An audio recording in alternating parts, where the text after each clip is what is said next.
avez pu le constater hier, le gouvernement du Sénégal a cru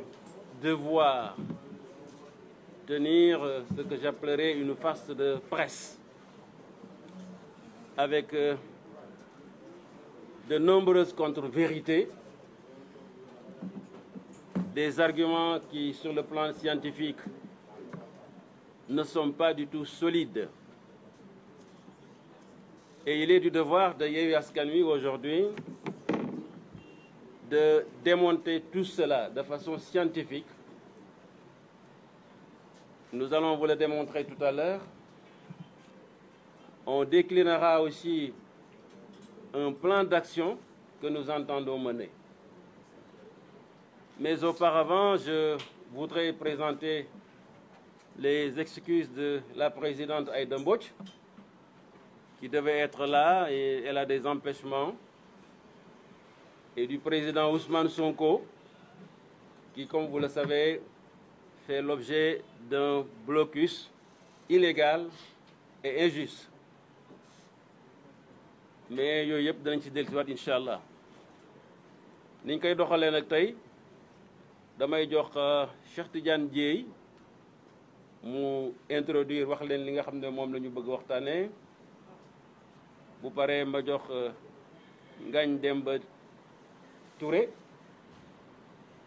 bu paree ñu jox le président Déthié Fall, après le président Malick Gakou qui parlera des aspects économiques, après Madame Maïmouna Bousso, il y aura Cheikh Tidiane Dieng, après Cheikh Dieng, après le ministre Guirassy, Moustapha Guirassy, l'honorable Birame Souleye Diop, président du groupe parlementaire, Monsieur Cheikh Tidiane Youm, et je vais clôturer comme on le fait d'habitude depuis un certain temps. Ceci étant dit, Monsieur Cheikh Tidiane Dièye, vous avez la parole. Ça peut passer si je ne bouge pas? Il faut que madame fille.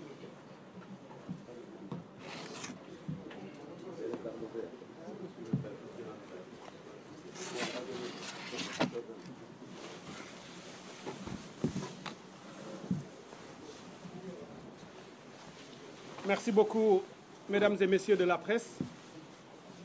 Je vais vous présenter le petit document ou le mémorandum préparé par Yewwi Askan Wi en réponse à la sortie du gouvernement du Sénégal, sortie que vous avez sans doute suivie hier. Nous le faisons pour l'histoire et pour que nul n'en ignore. Nous le faisons à la mémoire des 46 jeunes Sénégalais tués entre mars 2021 et juin 2023. Nous le faisons aussi pour ceux qui sont blessés et pour qui nous prions pour qu'ils retrouvent la santé. Et nous le faisons pour les centaines d'innocents emprisonnés dans les geôles du président Macky Sall. Hier, jeudi 15 juin 2021, la bande des 4 était de sortie. La bande des 4, les Men in Black, comme je les appelle, vous les avez vus avec leur costume sombre pour la circonstance, qui étaient tirés à 4 épingles comme pour se donner du courage. Et ils ont servi au peuple et à la communauté internationale un discours poussif, avec des arguments souvent tirés par les cheveux, visiblement gênés et parlant très fort, comme pour se donner justement beaucoup de courage, parce qu'on le sait, ils sont pour la plupart hantés par la mort de tous ces jeunes Sénégalais tombés entre 2021 et 2023. Des jeunes qui ont été fauchés à la fleur de l'âge, du fait de l'irresponsabilité de ce gouvernement, qui, aveuglé par sa soif de pouvoir et son désir de détruire politiquement, moralement et peut-être physiquement l'opposant Ousmane Sonko, a laissé naître et grandir un complot sordide et un dossier mortifère qui a aujourd'hui profondément déstabilisé le Sénégal. Nous voulons rendre gloire au peuple sénégalais, à ces jeunes, ces milliers de jeunes, voire millions de jeunes, sortis le drapeau à la main, souvent scandant l'hymne national pour faire face et sauver la démocratie du Sénégal, aujourd'hui malmenée par Macky Sall, la République du Sénégal privatisée par Macky Sall, et pour sauver l'état de droit qui aujourd'hui est détourné de ses fonctions régaliennes au profit d'un groupe au pouvoir. Nous commencerons, comme le gouvernement, comme leur sortie d'hier, à poser le contexte. Ce contexte, quel est-il, contrairement à ce qu'ils ont présenté eux? Nous revenons ou retournons en 2021 pour commencer par ce complot sordide, un complot d'État, conçu et exécuté sur 2 ans pour détruire Ousmane Sonko. Monsieur le Président Macky Sall, vous le savez, dès 2015, a sorti cette phrase devenue aujourd'hui comme une boutade qui est répétée partout. Je réduirai l'opposition à sa plus simple expression, il l'a dit lors d'une conférence de presse à Sokone. Et depuis lors, il ne s'est jamais gêné, il n'a jamais reculé dans cette tentative et dans cette volonté d'attaquer l'opposition. On l'a vu, ce qu'il a fait à M. Karim Wade qui a été emprisonné puis exilé. On l'a vu également avec M. Khalifa Sall qui a été jugé, condamné et qui a été déchu de son mandat de député et même qui a perdu son poste de maire de la capitale. Et c'est la même méthode qu'il a utilisée contre beaucoup de candidats qui sont ici à la présidentielle de 2019, les empêchant d'être des candidats par le système du parrainage. Et c'est là qu'il a essayé de continuer avec Ousmane Sonko, profitant de Covid-19, pendant qu'il restreignait les libertés, pendant qu'il augmentait ses pouvoirs pour réprimer le peuple, il a profité également pour laisser passer ce dossier politico-judiciaire afin d'utiliser Ousmane Sonko. Le premier drame de ce dossier, c'est d'avoir instrumentalisé malheureusement la femme, le corps de la femme, pour des raisons politiques. Malheur pathétique pour un pays comme le Sénégal qui se disait démocratique avant. Le premier élément que nous voyons dans ce contexte, c'est l'instrumentalisation de la justice et la violation de tous les droits d'Ousmane Sonko. Ousmane Sonko n'a jamais été traité depuis le début comme un citoyen jouissant et bénéficiant de tous les droits constitutionnels comme n'importe quel autre. Dès le début, il a été agressé. On a ouvert une procédure judiciaire avec au début un contrôle judiciaire dont on connaît les tenants et les aboutissants, qui a débouché sur un renvoi à la chambre criminelle, également dans les conditions antidémocratiques et antidroits que l'on connaît, tout ça pour obtenir sa condamnation et l'empêcher d'être candidat en 2024. L'argument qui consistait à dire que Ousmane Sonko avait refusé de déférer aux convocations ne tient pas la route. Il le répète à satiété, disant qu'il y a eu de la violence. Au lieu d'aller répondre à la justice, il a préféré appeler à la résistance. Cela est absolument faux parce que les faits, bien au contraire, ne corroborent pas ou rejettent ces allégations. Ousmane Sonko n'a jamais refusé d'aller répondre au tribunal. La seule fois où il l'a fait sur le dossier de l'accusation pour diffamation, c'est parce qu'il était cloué dans un lit d'hôpital, sur un lit d'hôpital, parce qu'il a été agressé avant, il a été violenté et il risquait même sa vie du fait de ces entrefaites-là. Donc ce qui s'est passé par la suite, on le sait, lors de son procès du 2 juin, on a vu à la chambre criminelle, les faits qui se sont succédés avant ce procès ont également montré tout l'arbitraire qui a été à la base de tous ces dossiers, tout le scandale, le droit qui a été foulé aux pieds et qui a été bafoué, tout juste parce que le pouvoir cherchait vaille que vaille et coûte que coûte à le condamner pour l'empêcher d'être candidat. Non seulement on a violé les procédures régulières, mais également, même le jour du procès, on a fini par le condamner par un tribunal ou dans un procès auquel il n'a pas été convoqué. Il a prouvé qu'il n'a pas reçu la convocation lorsqu'il était à Ziguinchor. Quand on parle de convocation, on parle des procédures régulières de convocation. Il a été condamné par un procès dans lequel ses avocats n'ont pas eu la possibilité de plaider. Il a été convoqué dans un procès dans lequel il n'a jamais été poursuivi pour les faits sur lesquels finalement il a été condamné de délit de quelqu'un, en l'occurrence Ngagne Demba reviendra là-dessus, sur le délit pour lequel il a été condamné et qui n'a jamais été à la base du renvoi de la chambre d'accusation. Donc, aujourd'hui, Ousmane Sonko est chez lui, à la cité Keur Gorgui, en résidence surveillée, sans mandat légal. C'est d'un arbitraire sans nom. Et c'est ce qui se passe aujourd'hui au Sénégal. Et tout cela par la volonté d'un seul homme, M. le Président Macky Sall, qui décide que Ousmane Sonko et sa famille doivent rester enfermés dans ce quartier.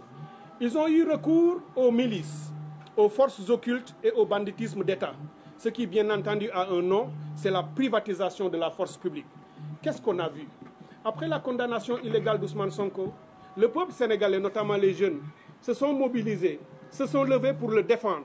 Et on a sorti une force inouïe contre ce peuple. Et ce qu'on a tous constaté de nos propres yeux, à l'intérieur du pays comme à l'international, c'est qu'on a vu sortir les milices, les nervis du pouvoir, qui ont été armés et transportés par des véhicules qui étaient stationnés devant leur siège. Et tout le monde l'a vu. Et on a vu marcher aux côtés des forces de l'ordre ces nervis armés par le pouvoir et qui ont justement commis des exactions sur la population civile désarmée. Et c'est cela la seule vérité. Malgré les fanfaronnades de la bande des quatre, les Men in Black, ça reste constant que ces gens-là ont agi au vu et au su des forces de l'ordre et de sécurité qui n'ont pas agi pour les neutraliser afin qu'ils ne commettent pas leur forfait sur la population civile.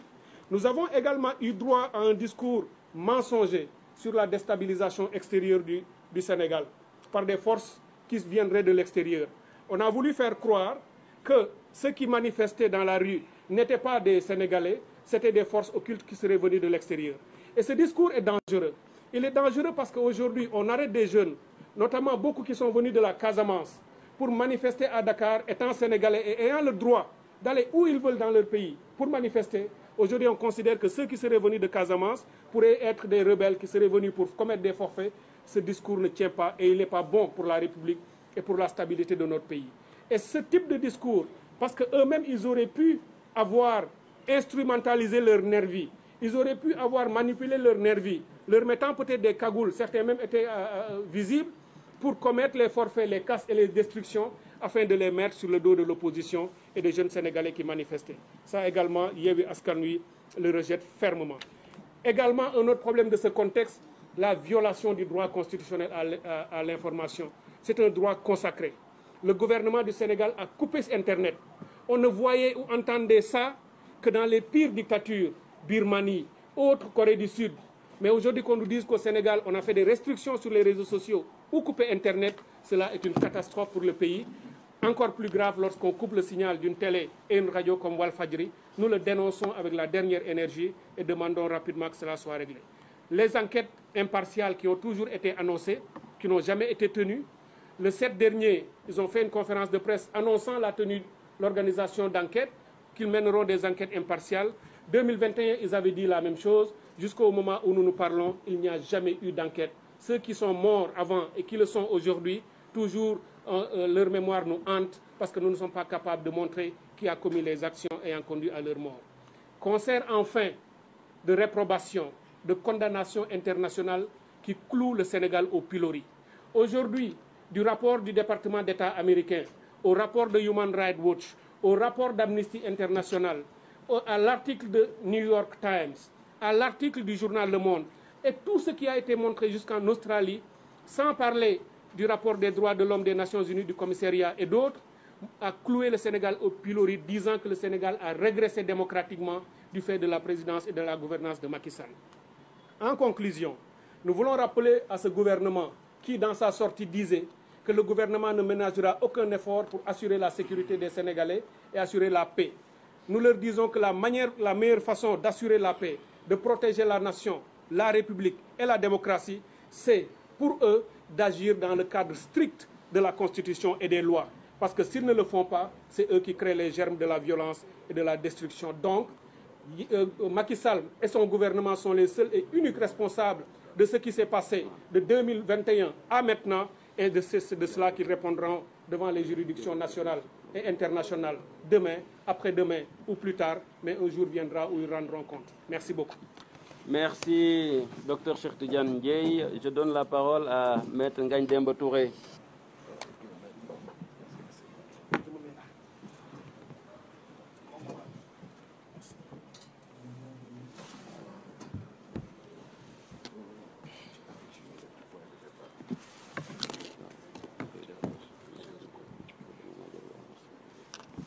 Bonsoir à tous.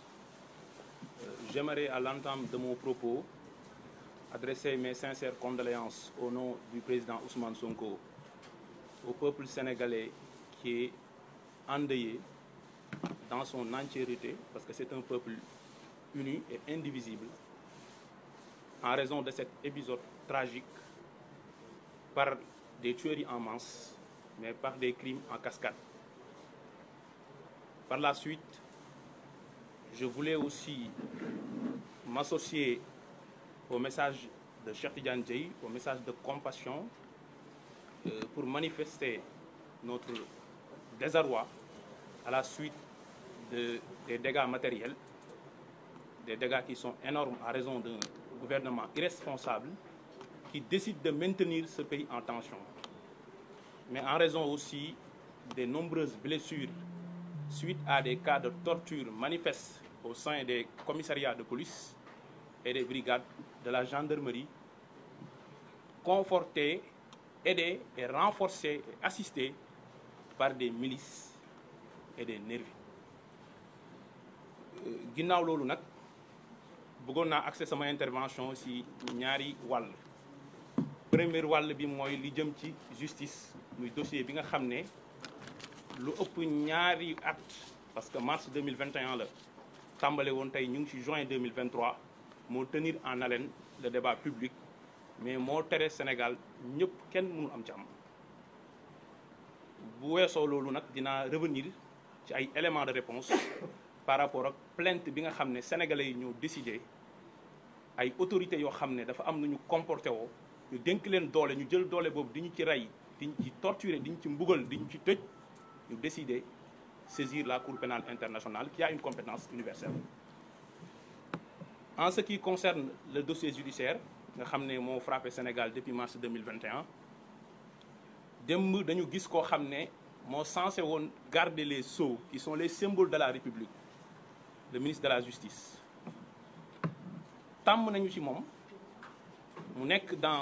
avec une mauvaise foi boo xam ne elle est manifeste, elle est expresse, jéem a manipuler l'opinion nationale et internationale.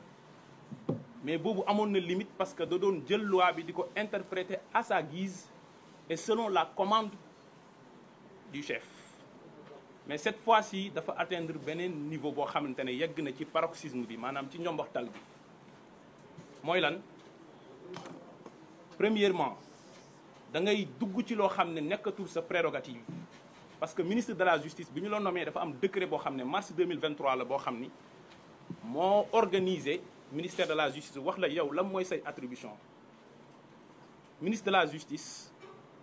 nekkul mooy wax magistrat yi li ñu war a àtte ak li ñu warta àtte, nekkul moom mooy commenter une décision de justice même su fekkee une décision définitive la parce que su boobaa dafay immixé wu en tant que kuy représenter la chancellerie bokk ci exécutif bi di dugg ci pouvoir judiciaire. Mais li pire mooy décision boo xam ne elle n'est pas encore définitive parce qu'il y a des appels, la partie civile a fait appel, Ndeye Khady Ndiaye, l'une des co-accusées, a fait appel. Donc c'est une décision pendante. yow nga ne da ngay commenter décision di wax fan lañ ko teg donc loolu day influencer la juridiction d'appel.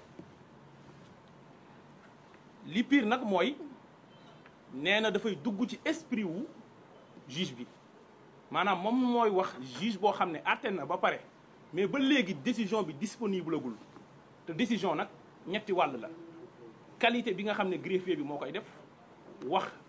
ñan ñoo àtte mbir mi, composition tribunal bi nan la demee, identité wu partie ak seeni avocat ak kañ nañ saisir juge bi ak fan lañ jaar. Su paree juge bi daal di def motif maanaam fan la teg décision am après mu indi dispositif. Li génn keroog dispositif la, c'est un prononcé ne lii la ñu àtte mais juge bi tant que génneegul décision bi cour d'appel mënagul statuer. Moo tax même kuy def appel bu demoon def ko ci cour d'appel, greffier bu cour d'appel dafay demander greffier bu nekk ci tribunal de grande instance ne ko indil ma décision bi. Avocat yi su ñuy plaider en appel, procureur buy def réquisitoire en appel moom procureur général lépp ci décision bu nañ koy basé. Donc ki nga xam ne nag moom moo rendre décision waxagul fan la ko teg, ministre bi génn ne moom mooy wax sénégalais yi décision bi fan lañu ko teg. Ma koy laaj nag est-ce que loolu tekkiwul ne décision bi décision wam la et que juge bi dafa ñëw rek lire ko. Su fekkee loolu la na am courage wax ko sénégalais yi. Bi ci tegu mooy deuxième niveau bi nag mooy wax loolu wàllum waxut mais inventer ay décision de justice te dinaa ci revenir benn par benn. Dañu ko dégg mu ni ci ordonnance de renvoi bi nga xam ne moom la doyen des juges jël pour renvoyer mbir mi devant la chambre criminelle muy ordonnance boo xam ne elle est inédite dans les annales judiciaires mu ne ci ordonnance bi dañu renvoyer Ousmane Sonko le président Ousmane Sonko pour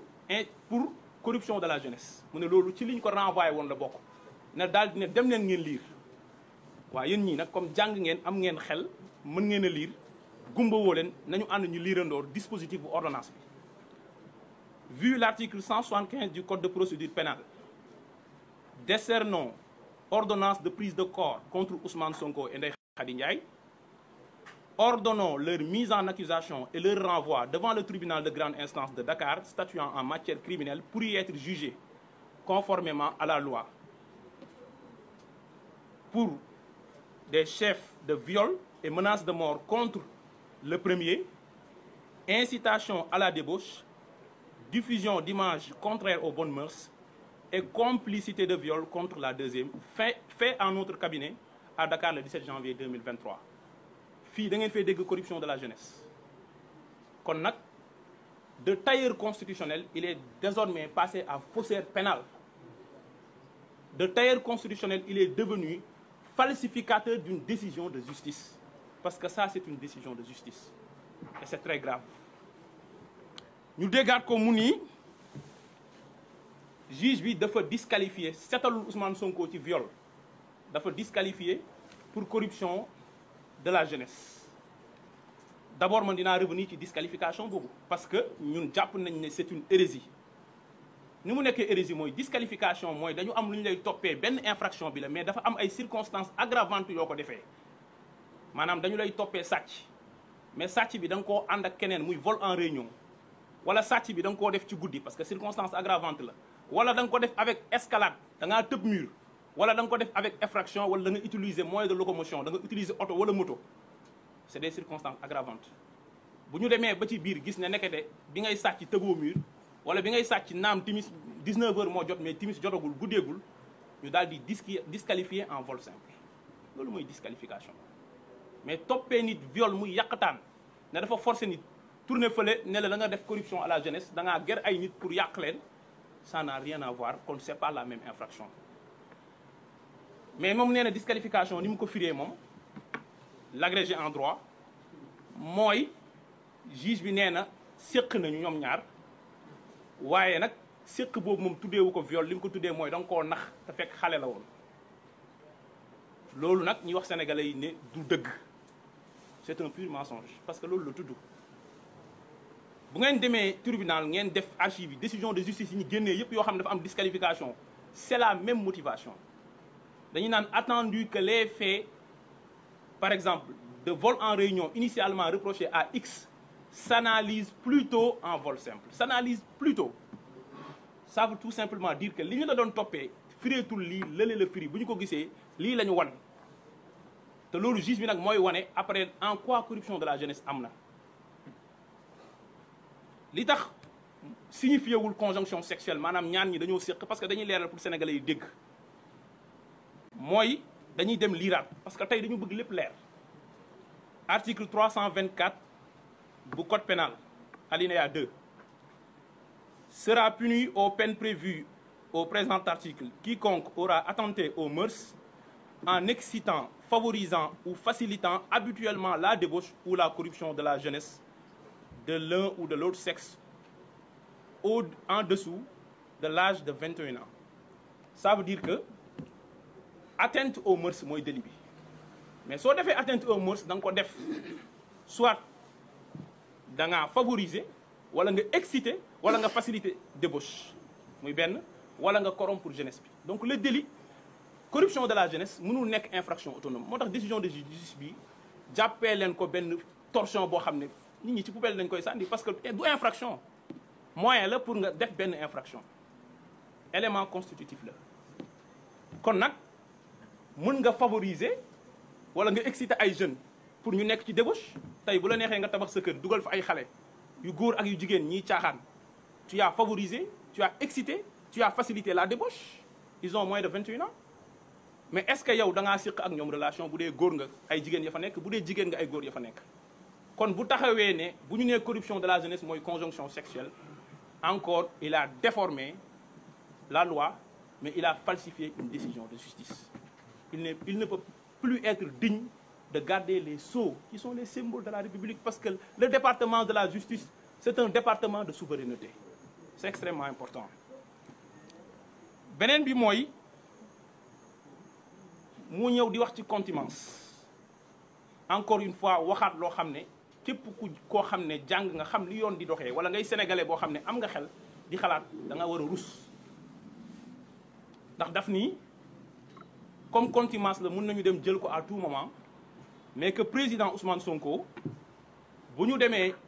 pour ñu jëli ko il faut que ñu notifier décision de justice bi il faut que ñu yëgal ko dinaa ñëw ci la moo tax mu bëgg yéexal boobu am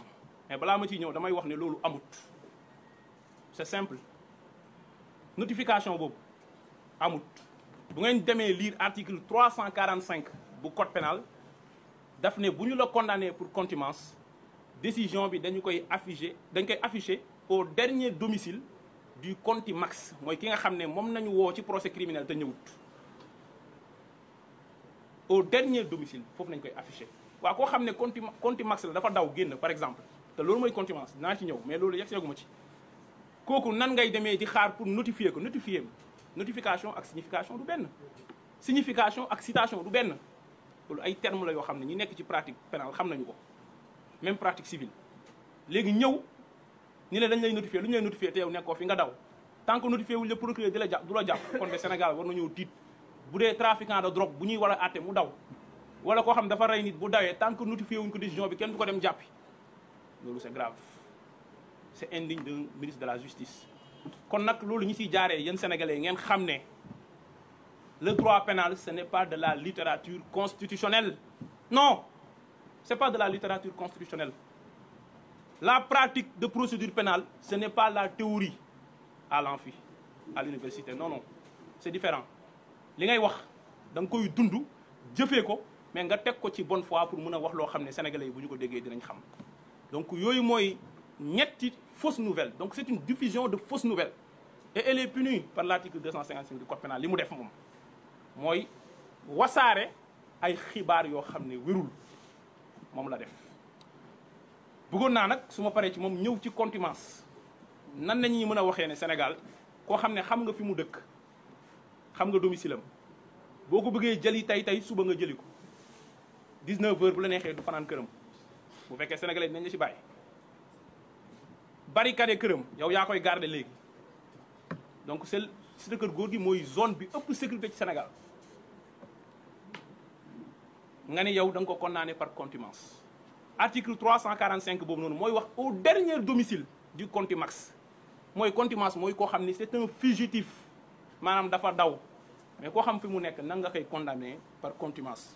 loolu nag day interroger sénégalais ñi xam ban justice nañu am beneen bi aussi mooy dama ko fàtte woon mooy ministre de la justice foofu laa bëggoon a sax terminer ci côté ci disponibilité décision bi parce que daf ni ñaara am par rapport à l'exécution de la peine bis bu ñu ko xasee ba notifier décision bi am na moom soit mu ñëw construire wu prisonnier su boobaa la peine sera anéantie wala procureur jàpp ko boobaa la peine sera anéantie waaw loolu mooy lan mooy yow li nga àtte amul njëriñ loolu mooy li nga àtte amul njëriñ soit da nga koy dem jàppi la peine est anéantie jàppi woo ko procureur moom mu dem construire wu prisonnier la peine sera anéantie loolu moo tax nag muy préparer l'opinion à une autre manipulation qu'est-ce qu'il dit il dit que juge bi kenn du ko teg pression mooy jël temps moom bind décision de justice parce que moom boppam loolu du dëgg article 473 alinéa 2 nee na décision de justice bu ñu ko rendre dans les 15 jours juge bi ak greffier bi dañu ko war a signer mu disponible au greffe kañ lañ rendre doon décision bi du 1er juin tey la kañ du 16 juin kon décision bi tey waroon na disponible au greffe loolu la loi bi wax de mais comme yow nag da ngaa soxor da ngaa créer sa dossier boo xam ne président Ousmane Sonko nee la dossier bi sa dossier la moo tax bi ñu ko créé gis nga lim la jural moo tax mu ne la dossier bi sa dossier la moo tax jaral na la say consulat fépp ci àdduna bi ñu tëj suñu consulat sa dossier la jaral na la chaque jour nga génn di justifier wu auprès des ambassades tey nga war a dem commission des droits de l'homme bu commission des affaires étrangères bu Union européenne def ay conférence de presse yu dul jeex parce que dossier bi sa dossier la yaa ci dugg xamuloo noo ciy génnee moo tax nag muy préparer l'opinion à toog heure bu leen neex pour def lu leen neex loolu nag sénégalais yi ñu ngi leen ciy xaar bu loolu weesoo nag kon ñoom ils sont tiraillés entre deux feux le feu judiciaire et le feu politique. Le feu judiciaire mooy boo nee da ngaa arrêté Ousmane Sonko la décision est anéantie en toutes ses dispositions li nga defoon yow ndax saay na mais le feu politique mooy yow demal nga jéem a arrêté Ousmane Sonko bi nga ko jéemee condamné xam nga lu la ci fekk boo ko arrêté wee xam nga lu la ciy fekkaat bu loolu weesoo nag ñu ñëw ci plainte bi nga xam ne moom la ñu bëgg a def devant la Cour pénale internationale ñu gisaat encore une fois un gouvernement boo xam ne wane na ni liggéeyul pour sénégalais yi il roule pour d'autres intérêts ci naka dem leen États-Unis ngeen xam ay citoyens américains ngeen leen la ñu def plainte devant la Cour pénale internationale contre Joe Biden ngeen xool ba xam le lendemain États-Unis seen gouvernement dinañ def conférence de presse pour naan dañuy tontu pourquoi répondre parce qu'en réalité defuloo ci lan ngay répondre le seul sentiment le besoin le simple besoin de répondre mooy wane ne ils sont coupables. Deuxièmement day wane ne aussi c'est une panique parce que nag affaire u CPI opposition bi yàgg nañ ko fee yëkkati mais bu demee ba jur fépp ci àdduna bi ngay daw di justifié wu di def conférence de presse ñàkk tooy xepp pendant 3 heures de temps pour leeral te li ngay wax ba léegi mënul leer mooy panique dafa am. ñetteel bi mooy boo demee ba ay nit ñoo xam ne ay sénégalais nañ ñuy collaborer ak Juan Branco te muy seen droit parce que sénégalais am nañ droit saisir les juridictions internationales dès lors que le Sénégal a ratifié le statut de Rome nga yëg ko nga dem. te li may wax ni Juan Branco moo wax biir page Facebook comme ñun ñëpp foo leen ko xamee nga dem di menacer ñooñu naan leen xam nañ leen ñu ngi leen di gis dinañ dal seen kaw waaw bu fekkee ñooñu li ñuy def mënu la jural dara loolu leen di menacer muy ñett. ñu déggaat encore une fois un récit mensonger en quoi nee nañu moor yi tollagul niveau boo xam ne mun nañu saisir CPI. maanaam tey Sénégal il faut que ñun ñu gën ñoo rey ñoom nangu nañ ne léegi ñoom ñu ngi ñuy rey ñoom moor yi ñoom nangu nañ ko léegi désormais c'est un aveu tacite mais nag moor yi tollagul niveau boo xam ne jar nañuy saisir Cour pénale internationale mbokk yi lii garaaw na de léegi nag qu'est-ce qu'il faut faire il faut qu'il y ait encore des centaines et des milliers de morts pour qu'encore ñu mën a saisir la Cour pénale internationale ce qui est faux yéen ñëpp dem leen ngeen tapé ci net bi le traité de la Cour pénale internationale le statut de Rome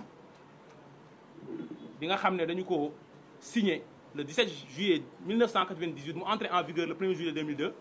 du ngeen ci gis ci 128 articles yi fenn fu ñu wax ne pour déclencher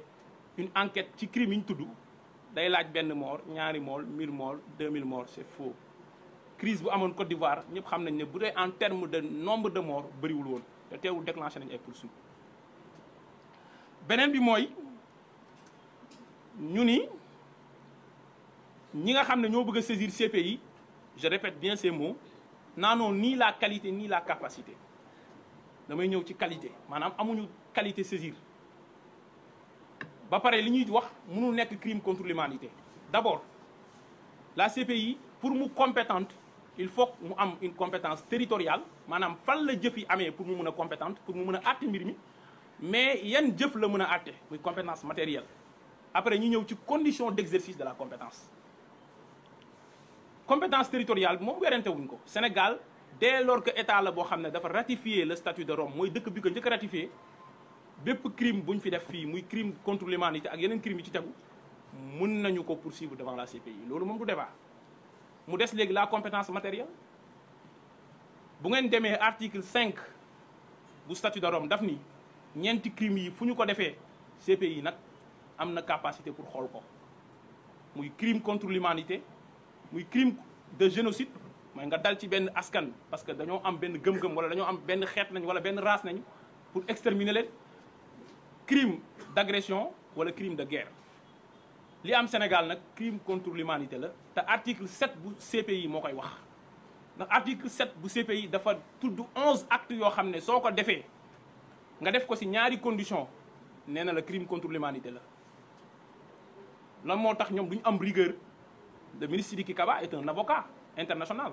xam na les procédures pendantes devant la CPI lu tax duggul ci qualification day wax nii rek ci kaw pour leurrer na Sénégalais yi dem liiri ko 11 actes yooyu nag daf cee bokk meurtre rey nit daf cee bokk torture mbugal nit daf cee bokk disparition forcée ñu xëy rek gis ay agents yoo xam ne ay agents de renseignement nañ ak ay gendarmes bu xëy disparaître bokk na ci actes yi 11 actes yi daf cee bokk persécution contre un groupe ou une collectivité pour des motifs d'ordre politique mooy li ñuy def waa Pastef képp ku bokk Pastef boo takkee bracelet sax ñu jàpp la yóbbu la ci kaso bi 11 actes yooyu nag dañ la boo ko defee ci ñaar quand c'est une attaque généralisée képp ku bokk Pastef wala képp kuy manifester rek nga dal ci kawam ñaar muy benn ñaareel bi mooy quand l'attaque généralisée est dirigée contre une population civile ñu ko def ay militaires nañu wala ay gendarmes du ay civils kon nag la CPI va obligatoirement se saisir de ça mu gaaw wala mu yéex bu leen ci kenn nax képp ko nag ku bëgg ji traduire la foofu def la li ñu def Charles Taylor attel la ne la dañ la tëj 50 ans duggal ci mbir mi képp ku bëgg ñu yóbbu la foofu continuer du juux di forcer parce que ñooñu noonu bi ñuy nekk seen réew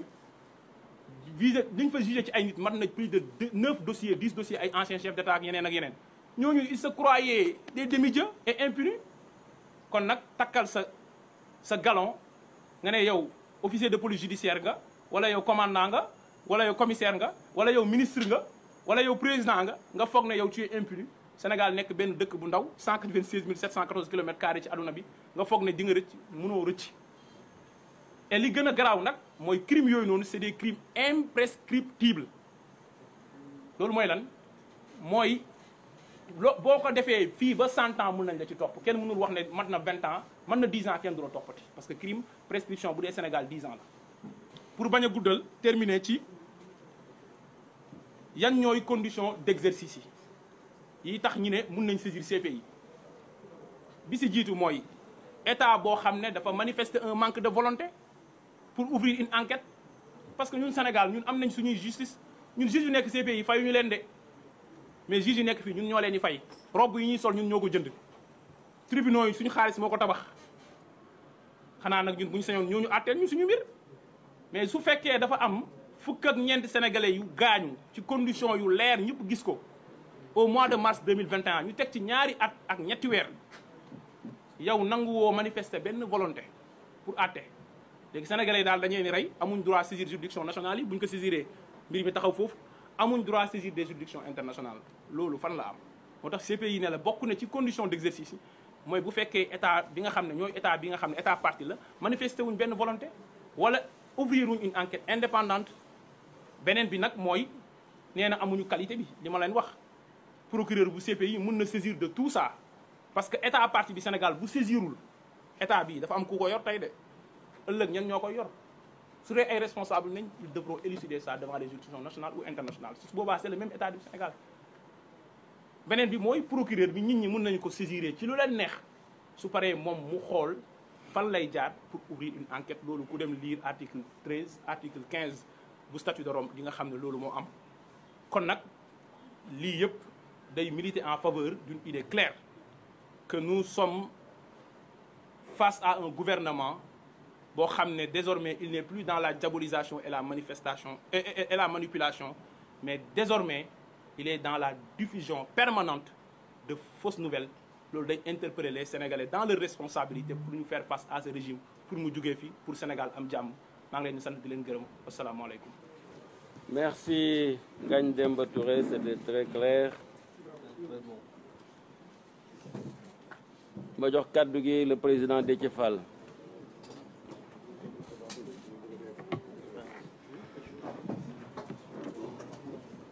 Merci beaucoup.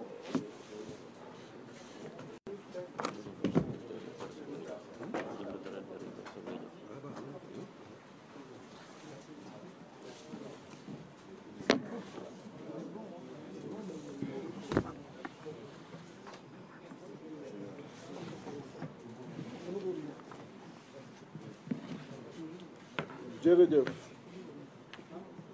comme ni ko ñëpp defee ñuy tàmbali di mastawu sénégalais yi di jaal njabootu ñi nga xam ni ñoo fi wàññeeku ci manifestation yi di mastawu blessé yi di encourager di mastawu aussi les détenus politiques. Sénégal dëkk bu ñu bëgg la dëkk bu ñu sopp la dëkk la bi nga xam ni amuñu leneen moom rek la ñu am moo tax jóg taxawu ko dafa doon un devoir ci citoyen bu nekk devoir ci citoyenne bu nekk surtout quand l'agresseur est identifié et défendre que contre cet agresseur-là. Agresseur bi mooy ki nga xam ni tous les jours yaa ngi xool sunu démocratie noo koy nasaxale sunu ay liberté noo koy piétiner ki nga xam ni tous les jours yaa ngi xool nooy réduire l'opposition à sa plus simple expression ki nga xam ni tous les jours yaa ngi fexe lu mosul am Sénégal nooy écarter ay candidats. Le président Habib est là, on a parlé hier encore que écarter ay candidats ci présidentiel ci président Macky Sall la tàmbale. Avant li nit ñi doon jóg di wax cher na wala cherul mooy caution bi la nit ñi jàppee woon xëy na doon na atteindre niveau bi nga xam ni du ku nekk moo mënoon di joxe loolu pour doon candidat fa la wax ji yemoon mais président Macky Sall moom moo yegsi dugal li nga xam ni mooy parrainage dugal également chaque fois nu muy créer ay dossiers pour écarter ay candidats loolu mosul doon le débat ci participation mosul woon am kon tey taxawu sunu askan taxawu sunu Sénégal protéger ko contre ces agressions day doon un devoir di wax sénégalais yi nag ni xam nañu ni ku nekk ci ñoom fii jaaxle nga ku nekk ci ñoom am nga njàqare surtout boo demee ba ki nga xam ni moom nga jël jox ko mandat mu ni léegi yaay dellu si ñaan ma njëkk pour ma delloo la mandat xam nga loolu metti na quand le patron qui est le peuple sénégalais jël nit kenn jox ko mandat kooku retourné wu ni je suis le patron des Sénégalais da ngeen may ñaan mandat ma delloo leen kon xam nañu seen naqar xam nañu ku nekk fa nga toog li ngay dund parce que kenn bëggul sa biir kër nga xajal fa nit jox ko fa cër mu ñëw ba ci biir ni léegi kër gi sama kër la au contraire man maay xool ku nekk fu ma lay classé et c'est ça que le président Macky Sall nous a délivré comme message la dernière fois et je sais que sénégalais yi dégg nañu wax ji et je sais que sénégalais yi daan ko yemale place kon lii ñu nekk di def xëy na dañ ko porter tey mais chaque sénégalais da ko war porter di remercier aussi la communauté internationale yàlla def naa ay fan ci biir adduna bi def ay pays am ñu ma rencontré ñi nga xam ni ay xaritu Sénégal lañu ñenn ni sax ay sénégalais lañu am ay préoccupations yu wér ci Sénégal ni muy doxee tey ñu waxtaan de façon très responsable ku ci war jël sa responsabilité def communiqué wax nga et donc ñu leen ci remercier di wax nag ni Yewwi Askan Wi ku nekk xam na ni c'est une très grande coalition et que mosul passer à côté de ses responsabilités. D'ailleurs, on a parlé du dialogue. On a été invité au dialogue, la coalition a rejeté. Mais, il y a un terme de référence, il y a 47 points. 19e point, 47e point, 28 points. Lire les termes de référence. Lan lay wax nan ko waxtaane culture, sport, jeunesse, emploi li nga xam ni moom lañ ko falee pendant 12 ans mu waroon ci indi ay saafara sénégalais yi waroon toll ci heure bilan à 8 mois de son départ mu ni nañu waxtaanee point yooyu loolu rek c'est un aveu d'échec un aveu total d'échec et loolu rek waroon na tax tey sénégalais bu nekk xam ni kon kii en réalité lim ni woowee woowu tappale la parce que ci 12 ans yi ñu ko fale 19e point bi ba ci 47e point yi loolu lañ ko fale woon pour mu régler ko kon ñun nekkuñu ci yenn taxawaay yi li ma bëgg ngeen xam ko wax naa ko léegi mooy la coalition Yewwi Askan Wi est une très grande coalition et le président Ousmane Sonko qui fait partie de cette coalition subit une injustice inqualifiable ku amoon naatable ci injustice boobu la démonstration du juriste Ngagne Demba war na la édifier ci lu bare bare et nous le félicitons au passage parce que tey moom ak Birame Souleye ak Abbas ñoom ñoo fi représenté le président Ousmane Sonko bi nga xam ni ñoo ngi ko séquestré ñoo ngi ko empêché tout mouvement et démb ñoo ngi lire un communiqué de El Malick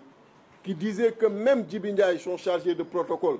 nga xam ni moo fa nekkoon di def yenn courses yi on le lui interdisait et tout à l'heure mi ngi may souffler que ça a été réglé est-ce que loolu waroon nañu toll foofu donc injustice inqualifiable et amul kenn ci ñun ku mës a subir injustice te amul taxawaay bi nga xam ni moom la coalition bi war am ci sa wet moo tax ñoo ngi wax mbokk sénégalais yi nekk biir réew ak bitim réew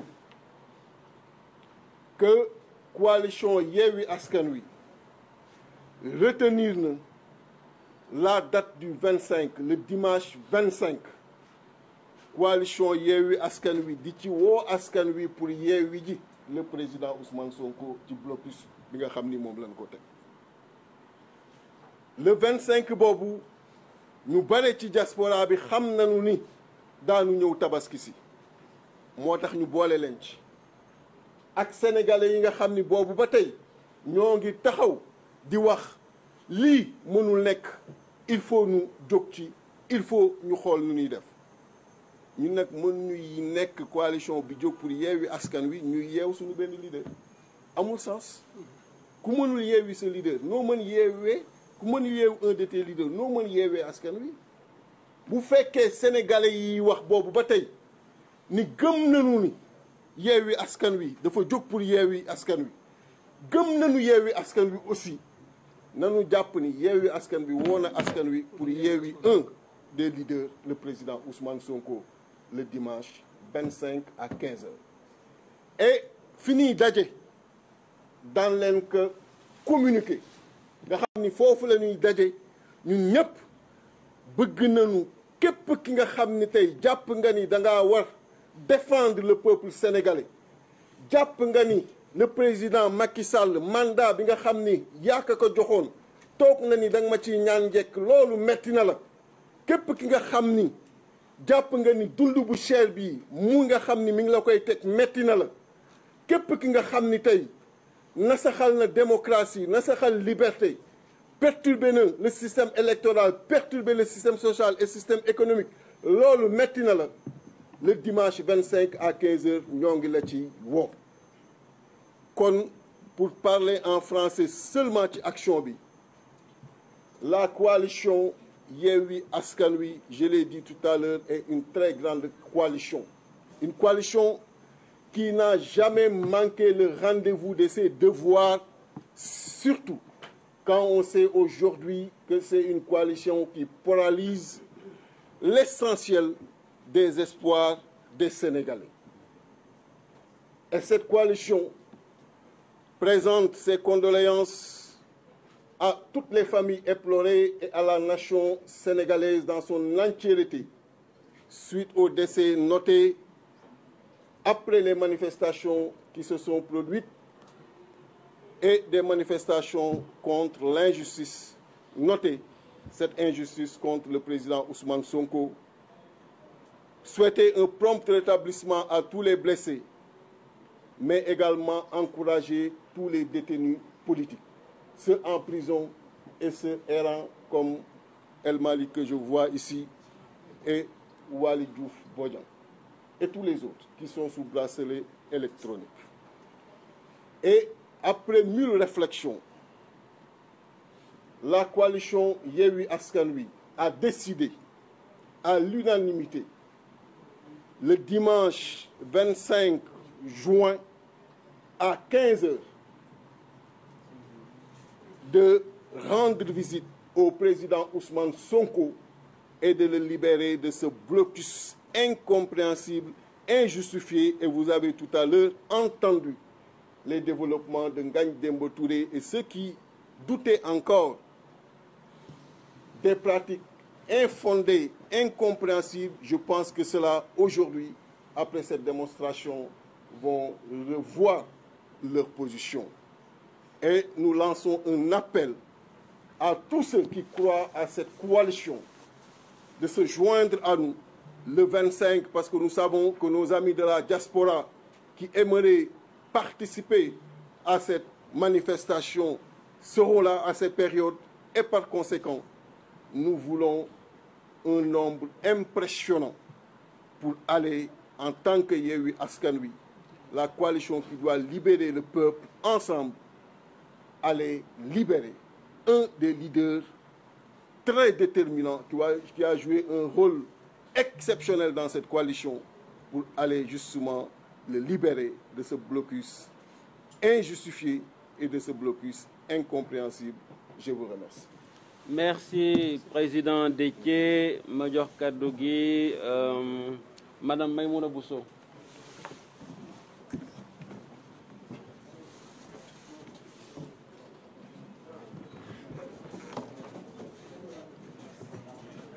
Après Cheikh Tidiane Dieng. C'est la même chose, Cheikh Tidiane rek. Ah bon, c'est vrai.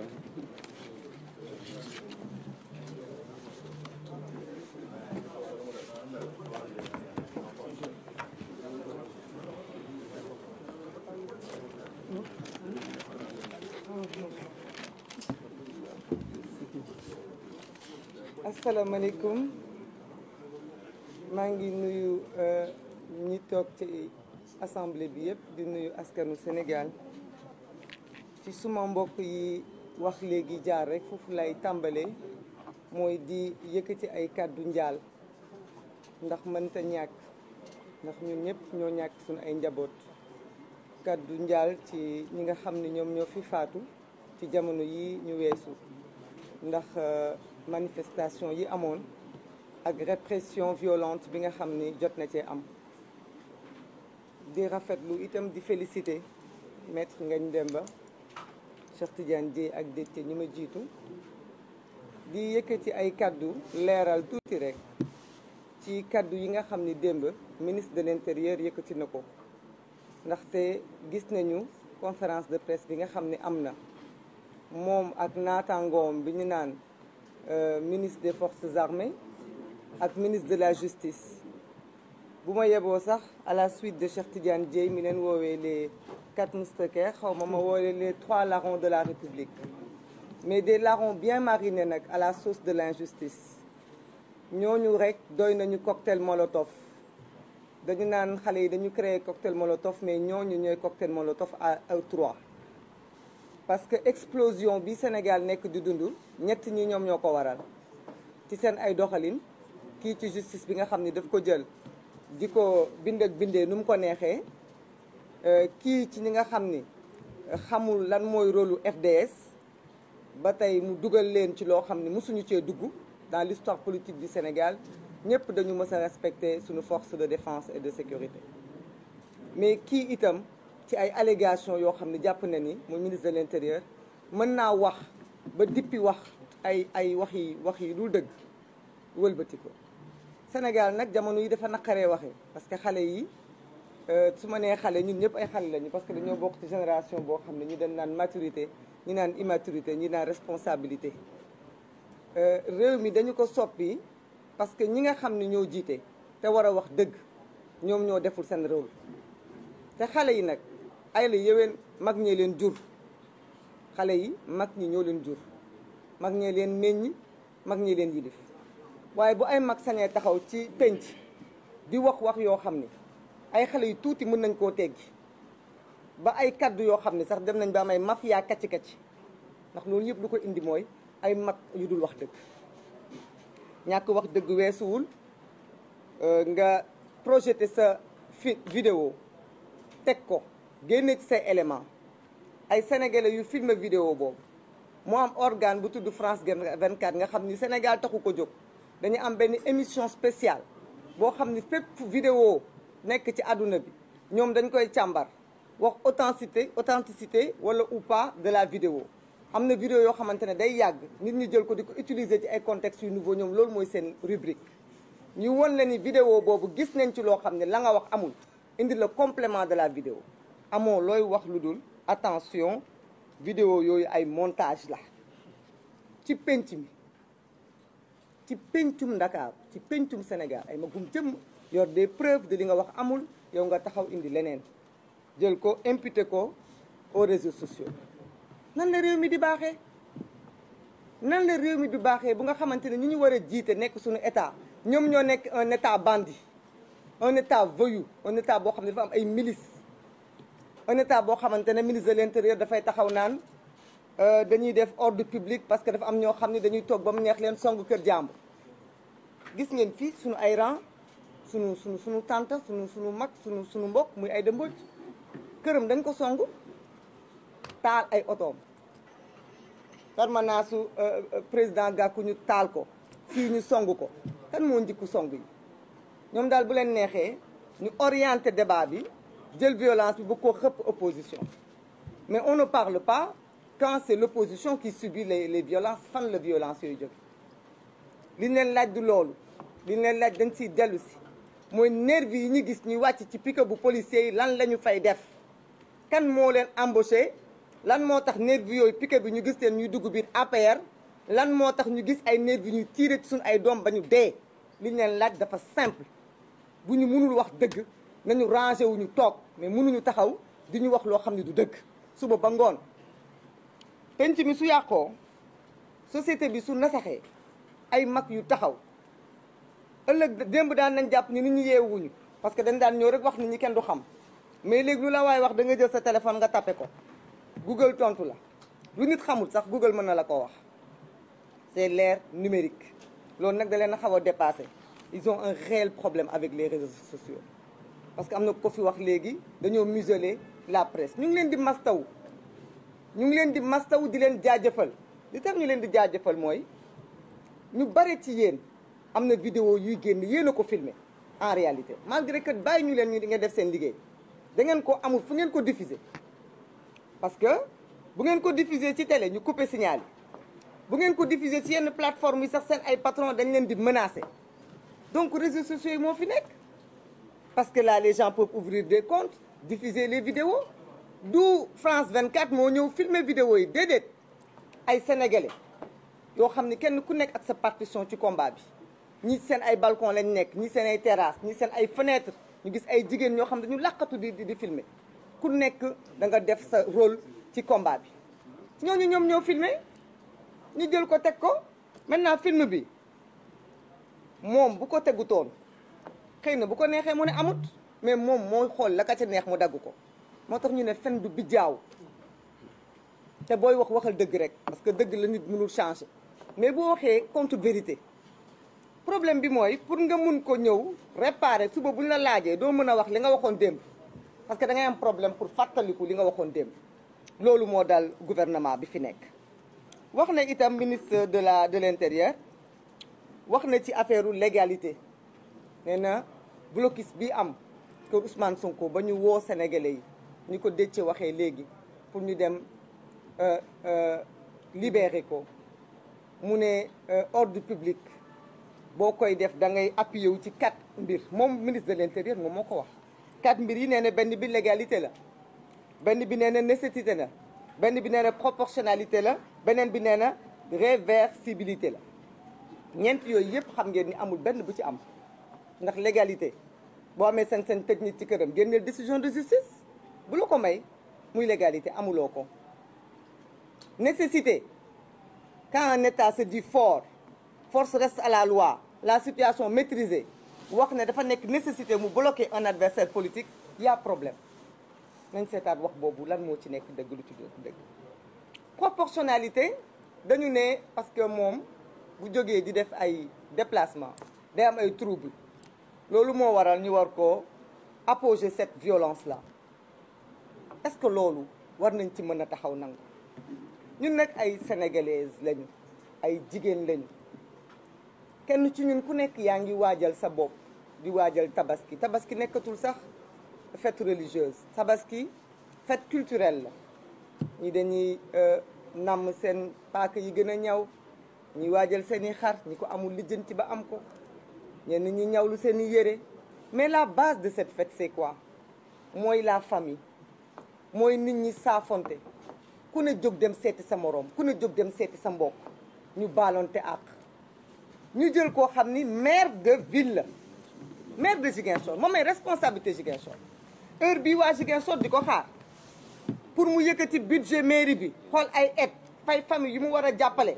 ay nit ñi mu war a seet, ay nit ñoo xamante ne dañ ko jox seen kàddu te état bi nangu ko. léegi kooku la ñu ne dañu koy xañ moom mu déplacé wu dox ci vaquer à ses occupations. léegi ñuy laaj jàmm ji sénégalais yi di woote te kenn ku nekk bëgg ko te ñun ñii ñu jiitu leen ci, parce que foog naa ni jàmm kenn ku ne ñaanal ko sa moroom, parce que bu ko amee nga am ko.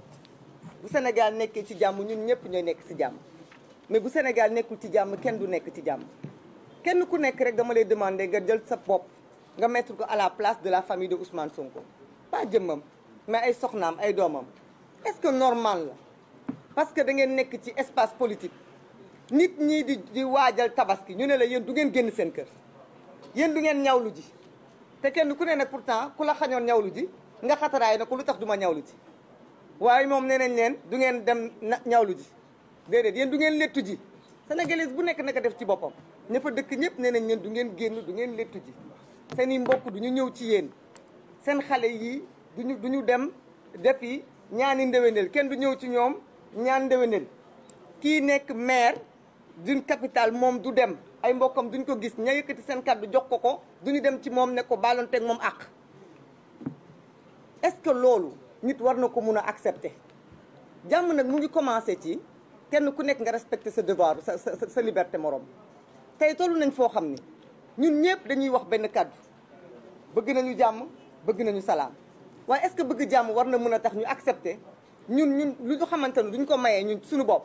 ñu demander ko na ko keneen moom mayee ci jëmmam? C'est la question que je pose à tous les Sénégalais. bu kenn naa fekk bu kenn parti pris nañu wax ndax normal na kenn ku ne boo yeewoo nga dem juma julli ji sol sa ñaari abdu wala sa ñetti abdu julli kàbbar saafonte ak say mbokk, ñu ne am na sénégalais boo xam ne moom dañu ko xañ loolu te amul base légale bu ko xañ, amul base juridique bu ko xañ. Est-ce que loolu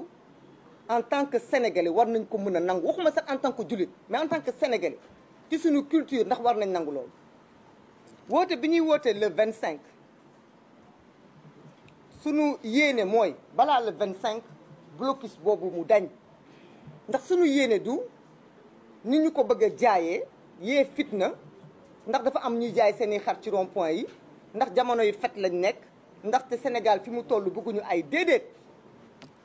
kooku di jaay xaram bëgg lu mu yóbbu ci këram pour tabaski, am na ñu teree tabaski, dañu koy woo moom mu bokk ci xeex bi. bu dee dañoo xañ ñooñu ñu génn, kii di jaay tiseem, kii di ñawlu ca marché ba, kenn ku nekk li ngay def li tax nga di ko def lan la? pour tabaski moo tax. bu tabaski jotee ba ñu ñaanalante ba ñu rendi xar yi keroog ca bés ba, waaw kay est-ce que normal na ñun ñi ñu nangu keroog ca bés boobee mu am kër goo xam ni fii ci Sénégal dañ leen a tëj ràpp na leen yéen du ngeen génn, te kenn si ñun ku nekk sol say daal yu bees doxantu dem ak ñëw? est-ce que loolu jaadu na? bu jaadoo rek ba yeboo kon ñu xam ni bu président Macky Sall jógee ci moom ay la yëwén ba yeboo mu wër ñun ñii ñëpp def ko, ndaxte nag fi mu jëm moom bii mooy dernier rempart pour ñu dem ci dictature. ndaxte lii bu jàllee fii ci Sénégal dëkku kilifa diine yi, dëkku kilifa aada yi, dëkku nit ñi nga xamante ne tabaski dafa am fu ñu ko teg, bu ñu nangoo ñun ñëpp kenn suñu ku ne tabaski ci jàmmam ak salaamam naan kafeem naan ataayaam tëdd nelaw am ñoo xam ne xañ nañ leen ko ñu ne fipp wuñu ñun duñu bokk ci ñooñu ñun yàlla buñu yàlla boole ci ñooñu ñun bisu le 25 dinañ woote dinañ daje dinañu ànd dem ñaara mën a am soit ñu libéré ko ñëpp dellu seen kër ci jàmm wa ilaa libéré wuñu ko nañ yokk kaso yi nañu yokk kaso yi ñu jàpp ñu ñun ñëpp ñu dem tabaski entre 4 murs ñu xam ni lii ñu àndoon di ko mbébét di ko xeex 2022 ba léegi dëgg la ci ñun ànduñu woon rek pour na rafet na jekk àndu nawleeg àndu gor la ñu àndee loolu mooy sunu woote ñu ciy woo kenn ku nekk nag ñi nga xam ne nag ci diggante bi wallaay bëgg nañu lakk seen i yàpp ci jàmm te gaz lacrymogène du ko xeeñ nañu jóg ku nekk sol sa dàll nga xool la nga ca mën dox nga dox ko ci wut ci jàmm ba loolu am ku ko ci deful itam wax dëgg yàlla amal nag honnêteté bu toll ni nga toog seetaan ñi nga xam ne ñoom bëgguñu musiba wante par solidarité et puis aussi par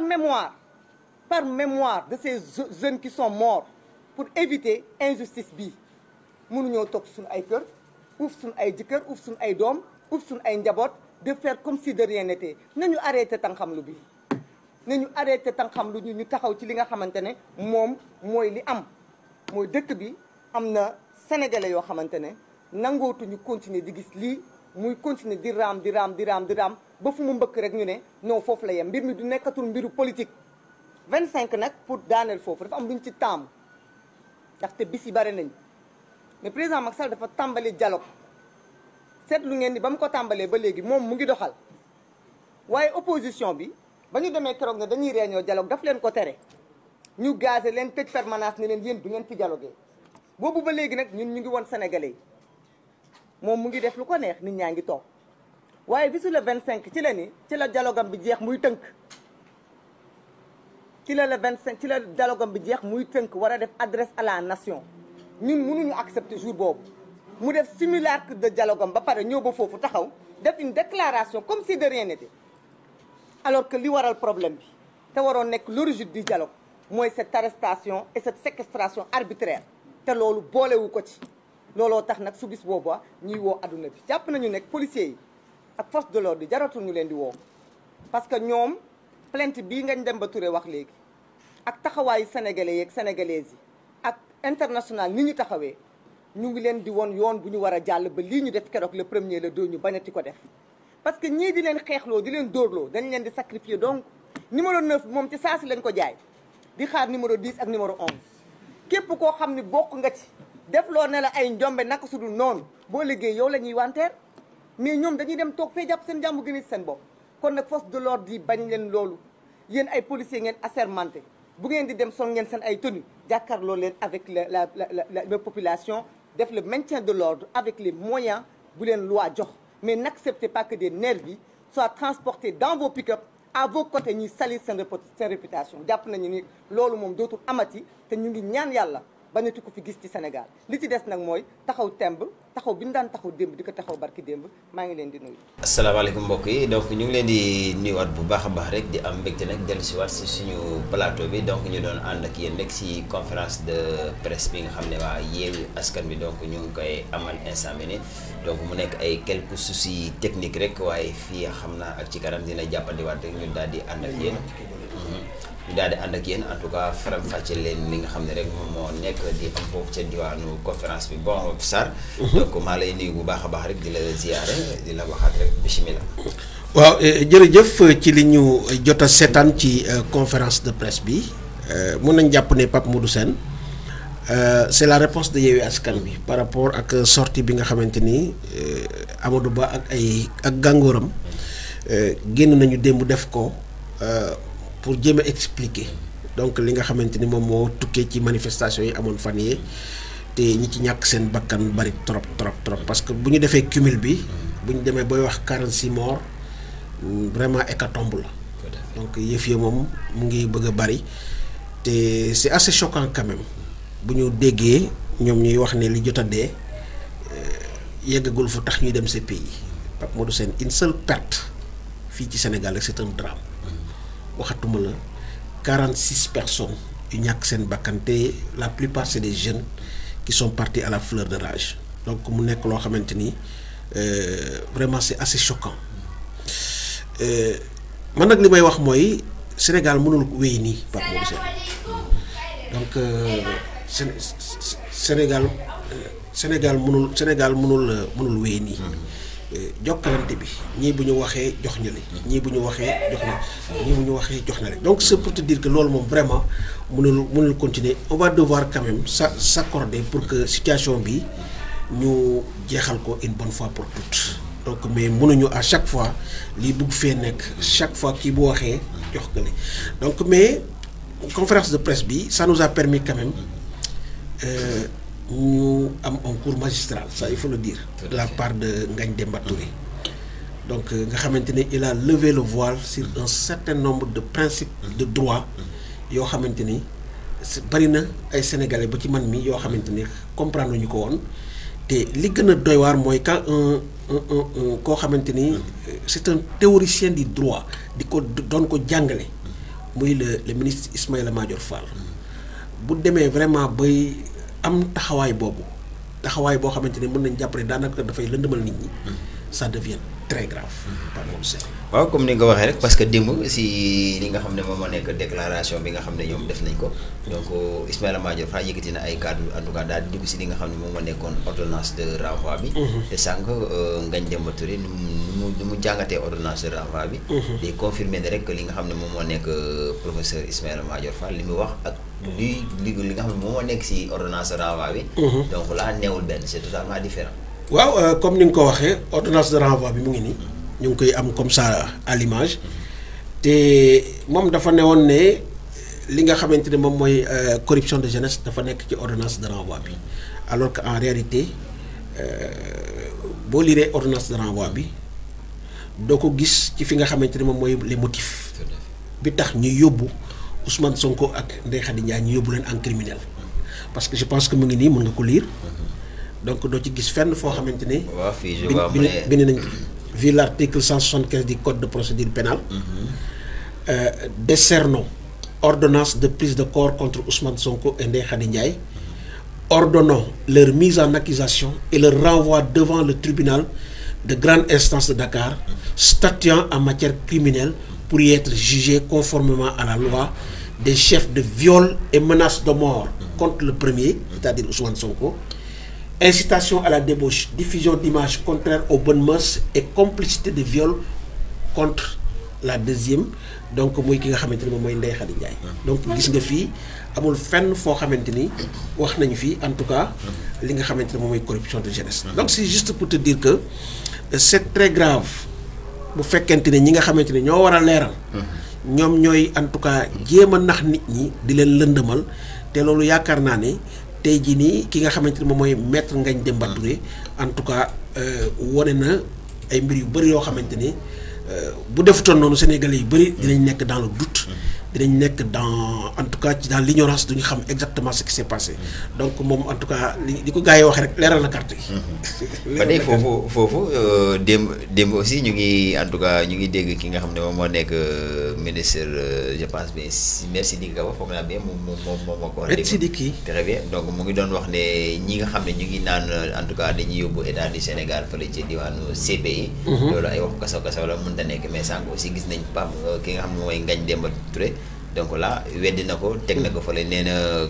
fi nga xam ne moom moo nekk cour pénal international donc là am na compétence universelle pour bel et bien topp li nga xam ne moom moo nekk Sénégal au niveau de la cour pénale. tout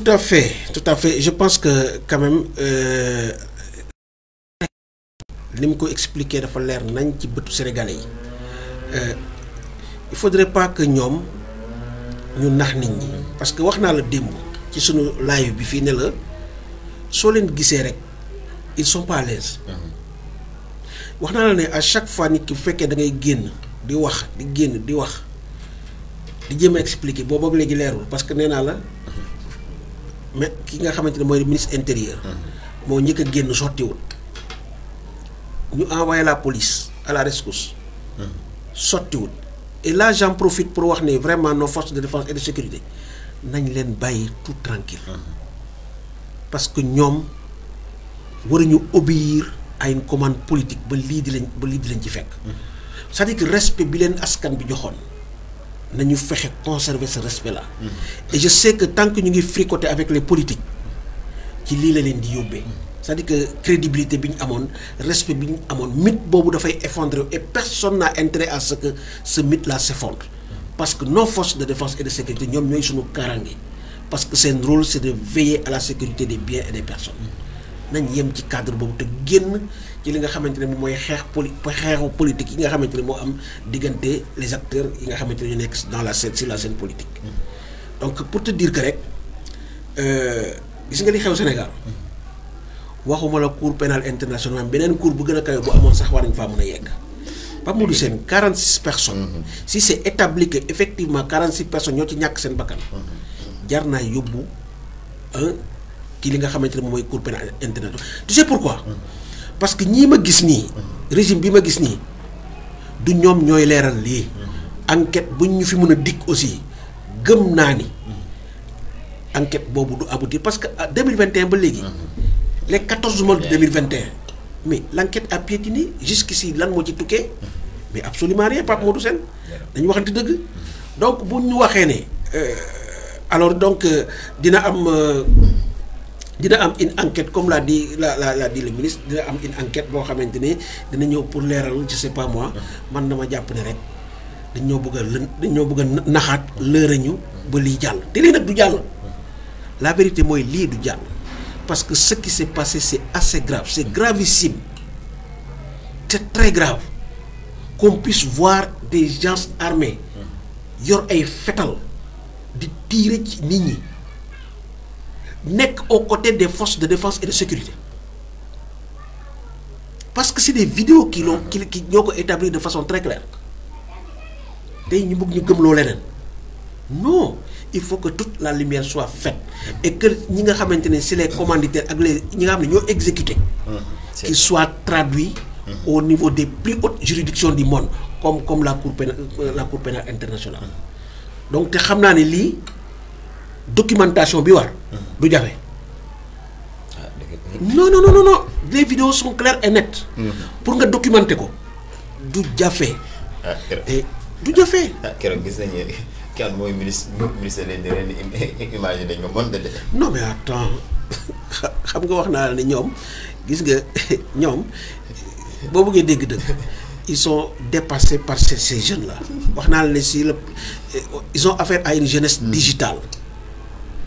ñoom ils sont dépassés par ces jeunes yi nga xamante ne fi ñu toll ci xarala yi.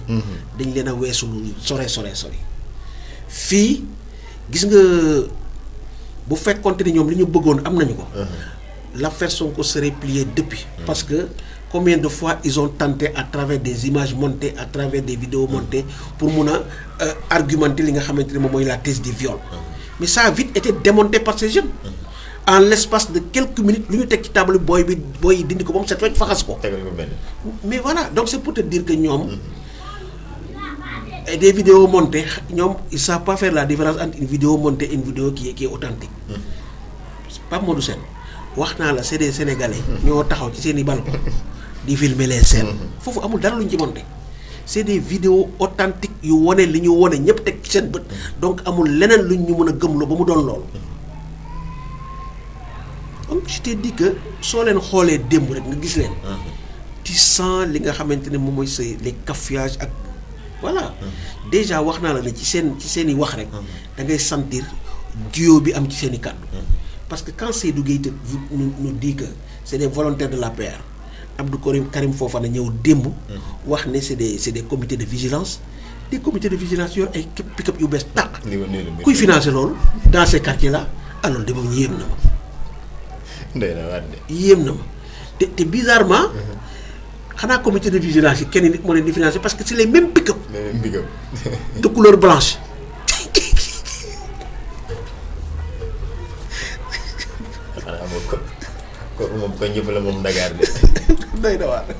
Donc bëgg doon daal en tout cas chapeau à Ngagne Demba Touré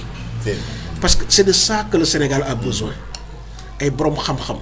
parce que dañuy tubaab day wax ne aux âmes bien nées la valeur n'attend point le nombre d'années.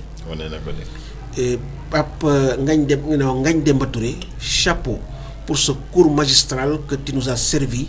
et qui a permis en tout cas d'éclairer la lanterne des Sénégalais. Parce que nag Ismaïla Madior Fall nee naa la de professeur émérite fi mu wàcce boppam tey jii dëgg-dëgg ku ko gis dem mooy wax rek da ngay am kersa. Nous ne sommes pas des praticiens du droit xamuñu dara ci droit ñun ñii. mais wax ju yenn maana ko dégg nga xam ko. waaw mu ngi noonu donc te Ngagne Demba Touré mii li mu wax xel nangu na ko. lu leer la wax xel nangu na ko de Pape Modou Sène xel nangu na ko trop sax donc mu ngi noonu daal. alors dama xamul ndax la conférence de presse mën nañu ko xoolaat. bu fekkee ne on a le link bi ñëwaat nañu xoolaat ko. bu amul aussi ñu jàll ci li nga xamante ne moom mooy le voyage du président de la République. fële na leen xaaral ñu xool ndax donc on dirait que kii bi ñëwul ba léegi. bon on va enchaîner avec mën nga dem enchaîner ak. parce que on avait quelques soucis avec le son. voilà ayca. parce que ñu daal di continuer waat rek pañ bi nag dañuy daal di wax tukki bi nga xam ne rek ki nga xam ne moom mooy président Macky Sall donc mu ngi koy abal foofu noonu ca diwaanu Ukraine. donc loolu nag mu nekk en tout cas ab tukki boo xam ne Sarr jur na coow si biir dëkk bi. léegi tey bu ñu doon def rek en tant que observateur en tout cas luy xew si àdduna bi c'est ça ban jàngat nga si am si tukki yi ne ko bëgg na président def na ko. waaw jërëjëf Pape Modou Sène donc ñuy jégalu nag parce que dès le départ la ñu abordé woon cette question là mais le son n'était pas top am na ñu ko firndeel. moo tax ñu ciy dikkaat. moi j'ai dit en substance que l'Union africaine dépêché une délégation pour mu dem fi nga xamante ne moom mooy Ukraine ak Russie ngir dox tànku jàmm. loolu kenn amu ci dara. lu muy wax parce que c'est tout à fait normal parce que c'est un conflit boo xamante ne dafa impacter l'économie mondiale. amul benn continent boo xamante ne Pape Modou Sène maanaam rëcc nga ci li nga xamante ne moo xew foofu. parce que dañu toll ci jamono joo xamante ne ñëpp xam nañ ne le monde est devenu un village planétaire. lu wokk Europe rek dina ressentir au niveau de l'Afrique. lu wokk le continent américain. boo sàgganee dinañ ressentir les secousses. donc c'est pour te dire que on ne peut pas être dans sa bulle. tout en disant que li xew fële du forcément intéressé wu ma sama yoon nekku ci. donc boobu ngay commettre erreur bu grave. donc juste pour dire que c'est tout à fait normal que l'Union africaine en tout cas daal di ci jóg pour dox ci mais est-ce que fi mu toll nii la question qu'on se pose mooy est-ce que réellement le continent africain am na impact vraiment bu am solo boo xam ne en termes de diplomatie pour mën a fay li nga xamante ne moom mooy le conflit entre l'Ukraine et la Russie je ne pense pas. c'est la grande question. ba demee ba Europe foo xam fi nga xam ne ñoom kale nañ fa. États-Unis kale fa. on se demande lan la Afrique tey xëy na peut-être war a mën a indi diggante boobu noonu. excellente question parce que man sànq damay dégg des spécialistes yoo xamante ni sur les relations internationales ñu ngi ci doon waxtaan. donc j'ai bien écouté ki nga xamante ni mooy Bruno Darou. nekk journaliste foofu ci France 24 ak RFI. donc moom jàpp na ne c'est juste un numéro d'équilibriste.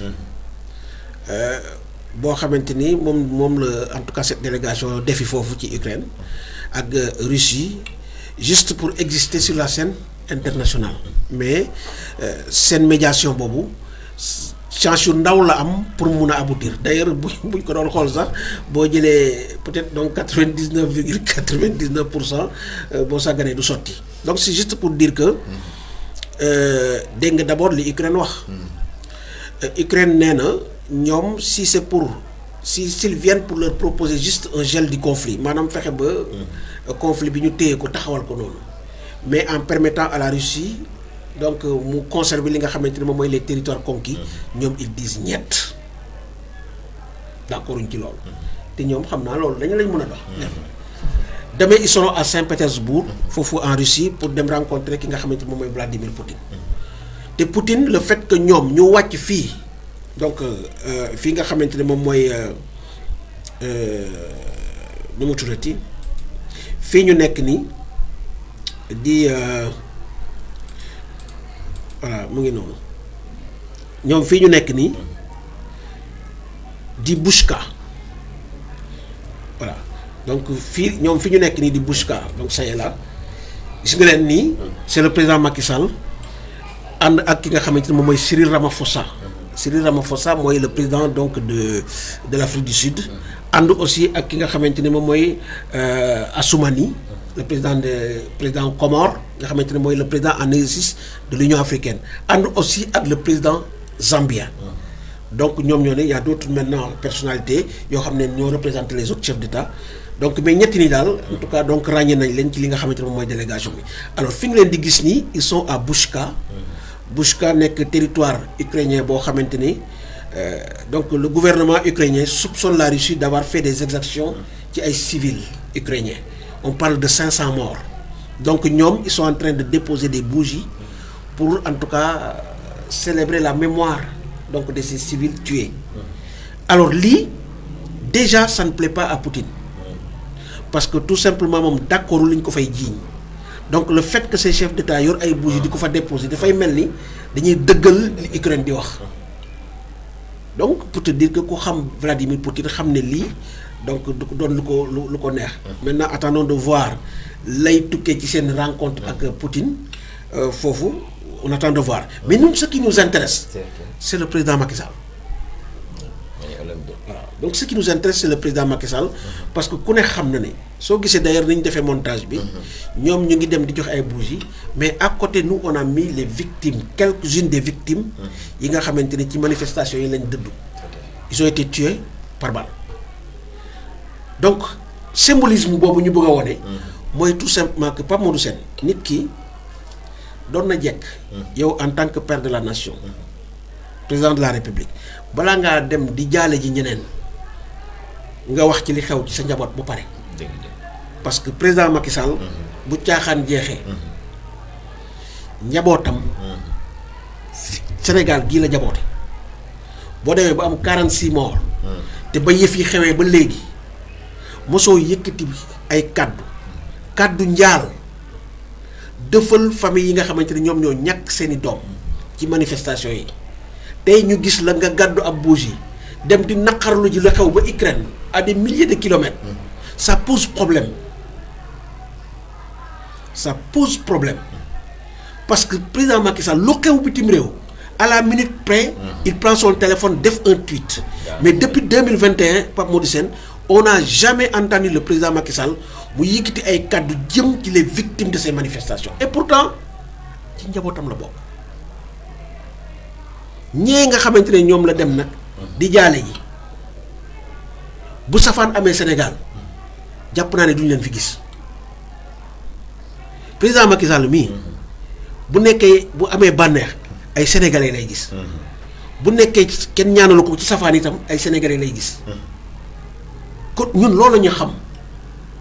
donc moom mu nekk le père de la nation waroon a am taxawaay boobu kon buñ ko gisee tey mu taxaw fële gàddu bougie di dox ànd ak yeneen chef d'État ça nous fait forcément mal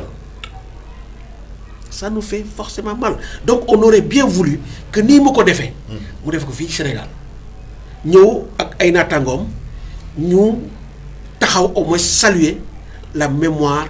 de nos 46 personnes yi nga xamante ne dee nañ ci manifestation yi donc lii daal vraiment mooy li nga xamante ne en tout cas sénégalais yi ci seen jëm bopp boo xoolee les réseaux sociaux ñëpp ñu ngi naqarlu li nga xamante ne moom mooy la présidence du président Macky Sall ci médiation bi nga xamante ne moom jàpp nañ ne dafa bàyyi un pays foncièrement divisé un pays en proie en tout cas à la violence à une violence inouïe bu mësul am dans l'histoire politique du Sénégal c'est ça la vérité donc lii bu ñu ko gisee forcément Pape Modou Sène ça va faire mal et te xam naa ne dëgg-dëgg sénégalais yi amuñ ci mbégte kontaanuñ ci Pape Modou Sène waaw kon ñu leen di fàttali rek yéen a ngi fii ci 24 médias donc ñu leen di defaral rek suñu émission bi nga xam ne nag moo nekk ne xew ci réew mi donc ñu doon ànd ak yéen ci conférence de presse bi nga xam ne waa Yewwi Askan bi donc ñu ngi ko doon amal malheureusement ay quelques soucis techniques ñoo ñu jot a dab ba yeggale wuñ ko Sarr daa mel ni poñ yi ni ñu amoon yi nañ indi loon suñu internet yi waaw dëgg la Pape Modou Sène ñu lay sant bu baax a baax di la gërëm bu baax ci feggoo bi ñuy wax ne rek kàddu yi bu amee lu ci rafet rek ñu xam ne ndimbal suñu borom la waaye bu amee lu ci ñagas ñu xam ne suñu matadi la ñu ciy jéggalu bu baax a baax di ñaan comme ni ñu koy defee rek jàmm dikkat ci réew mi te président de la république gën a fonk askanu Sénégal te bañ duñu kokkali parce que lii moom dëgg-dëgg ku ko gisit sa xol du neex waaw sa xol du neex donc il va falloir que moom mu gën a respecter askanu Sénégal gën ñu def ay nit parce que vraiment mënuñu gis li fi xew amul benn